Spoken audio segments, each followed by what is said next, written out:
I posted a video of me cleaning this bathroom like a while ago since my family had it renovated, and sorry, I don't have any photos of before that happened, but trust me, it's definitely a 180 from where it started. Now it just needs some finishing touches. And if you're thinking right now, why not focus on another room first? Like, this looks fine. Trust me, it's like a Monet. From far away, it's okay, but when you get close up, it's a big old mess. Because just like in the bedroom that I just did, there's work that the previous owners left behind. And by the way, if you're new here, my family recently bought a house, and this is me making over all of the rooms that they will allow me to. And technically this is episode 3 because I've already done one of the guest bedrooms and the main bathroom. So I'll link those in the description box if you haven't seen them yet.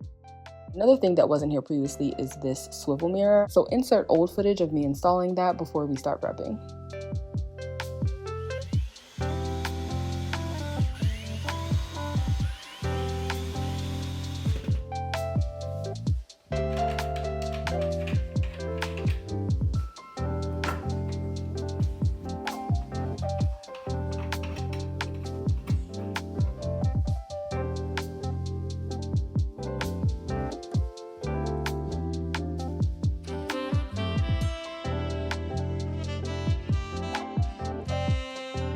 This is actually a brief moment of me admiring my workmanship because I totally eyeballed this.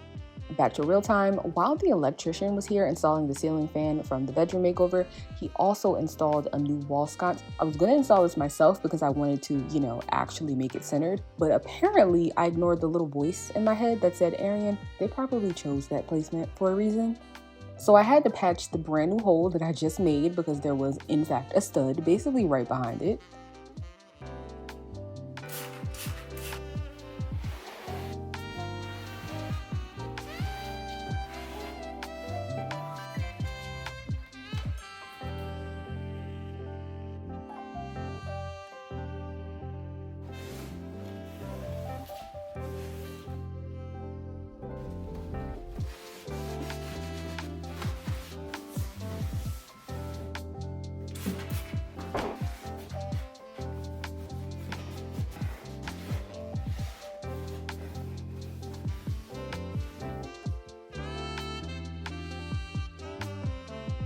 After cleaning, I felt like there was quite a shadow underneath the toe kicks. Wait, is that what they're called? Anyway, apart from the obvious gap that hasn't been filled with silicone, I suspected that there may be some tape left behind, and I was right. But this I can't blame on the previous owners. Since the floors were replaced, it's on the contractors.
This is completely detached from the baseboard.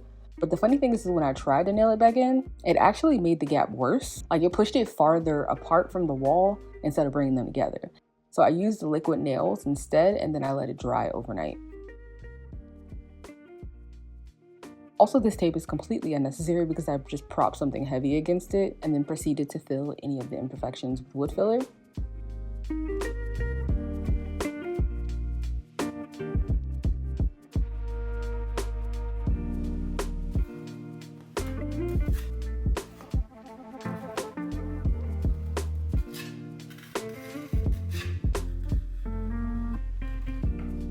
This worked fine, but in retrospect, I really actually want to try Bondo because it hardens really quickly. Like basically you can start sanding it within 10 minutes after application. So for people like me who need to keep moving in order to keep their momentum going, I feel like it'll be helpful. Plus, spoiler alert, I definitely missed a few spots while taking my time to apply this because it's kind of crumbly. But with Bondo, since you don't have the time to waste, it's acceptable for you to just like slap it on pretty much.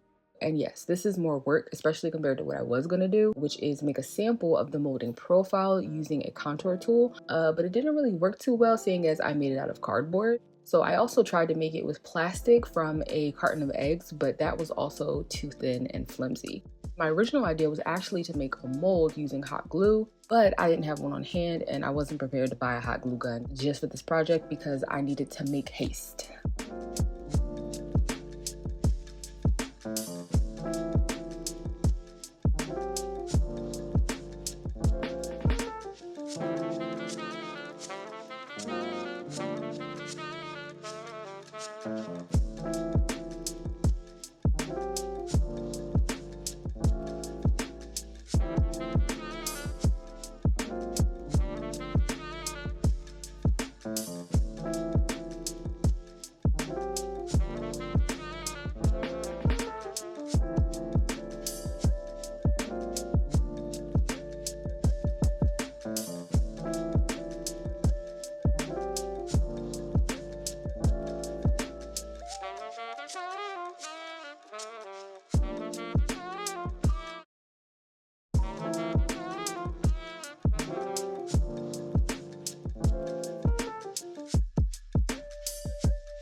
This is my first time using wall texture because generally I never have folds this big to fill. Let's just say I can use a little practice. So definitely don't rely on this as a tutorial. I was scared to put too much for fear of not being able to like blend it. But actually I think that I should have applied more. I don't know. If you have any suggestions, they're very welcome.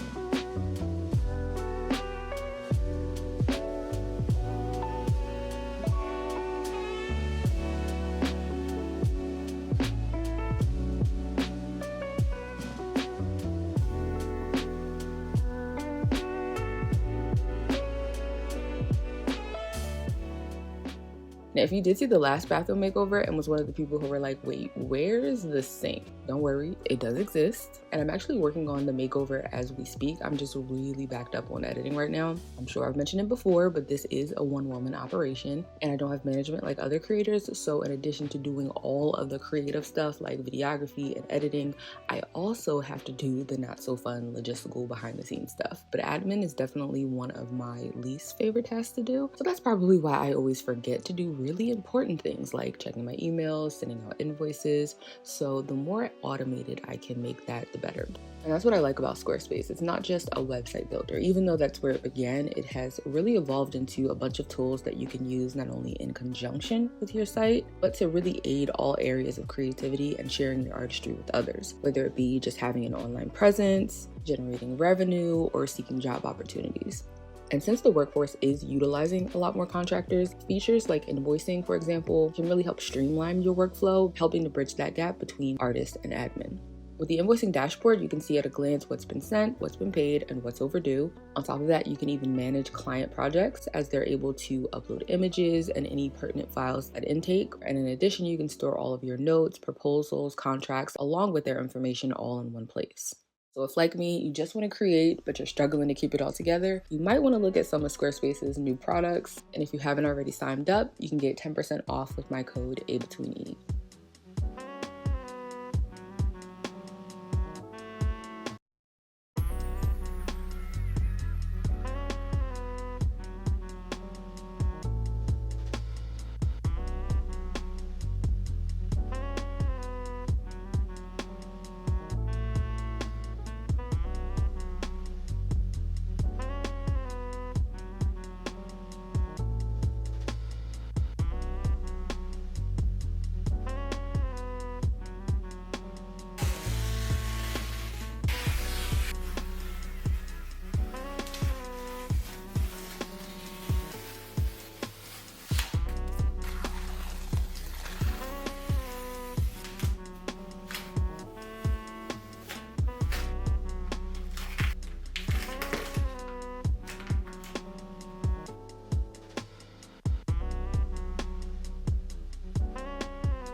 Before I put up the wallpaper, of course we need a little delineation, so I'm putting up some molding. I don't have a brad nailer. I highly recommend that you get one because even though these were small, they were not small enough. So I had to fill them more than would probably be required just to disguise them.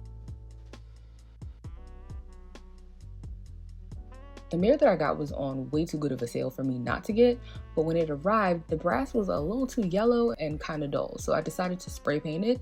And honestly, I raw dogged this color because I did not have any swatches with me from anything in this room at the store.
Mounting the mirror did not go as planned, so I just used my favorite alternative, the claw.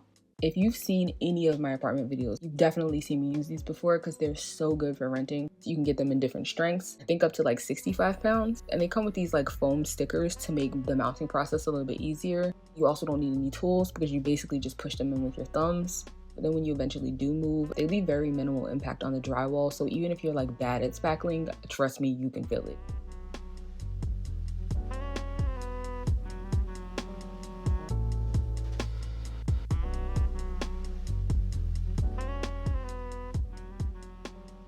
This was a much better experience than the first time I applied wallpaper, and I'm sure part of that was because I was a newbie, of course, but there was definitely some differences. Number one being that this is an all-over pattern. When the print doesn't start until way down, it means you have to pull more backing off of the paper. Not a good idea. Secondly, the fact that this brand puts an isolated band of backing paper about a foot down from the top of the panel is so helpful. You can position it before you start peeling, so you have enough adhesive exposed while the rest of it is still covered. Another detail I really appreciated too is that it has texture. It looks expensive. My only feedback is that that band I was talking about does leave, not a crease, I'm not sure what to call it, but you can tell where it was. Unless you're literally on a ladder, it's not going to be visible from a distance, so not a deal breaker. For sanding, to get things flush and fit the contours, I decided to use wooden dowels so that I can wrap them with sandpaper, and that did exactly what I needed to do. It wasn't until I actually painted this that I realized that I definitely failed to fill in some areas, so we'll just address that later.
To make the left justified mirror look less offensive, I decided to keep an element on the right-hand side, just not the hand towel holder because I am strongly against having it be so close to the toilet. So I got a soap dispenser instead, and it didn't come with screws, so I'm just using rub and buff to match it.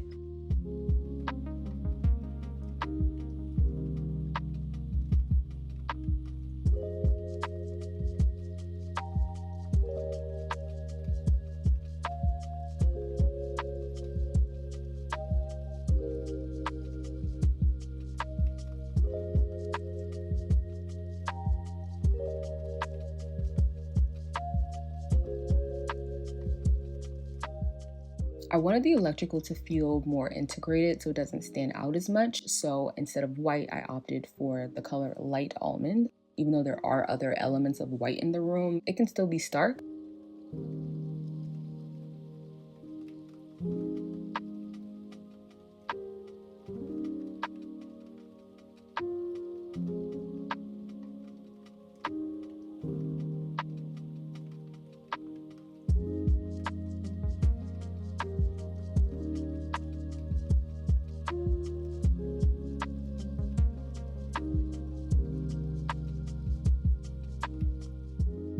And to make the brass details more cohesive, instead of the knobs, I got handles that mimic the linear aspects present throughout the bathroom.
And finally, my family prefers dispensable hand towels, so I switched out the bulky one that they had here before.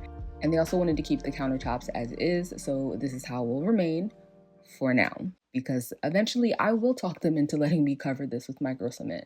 There are a few things that I might readdress, like for example, taking the wall color completely down to the floor, but for now, this is it.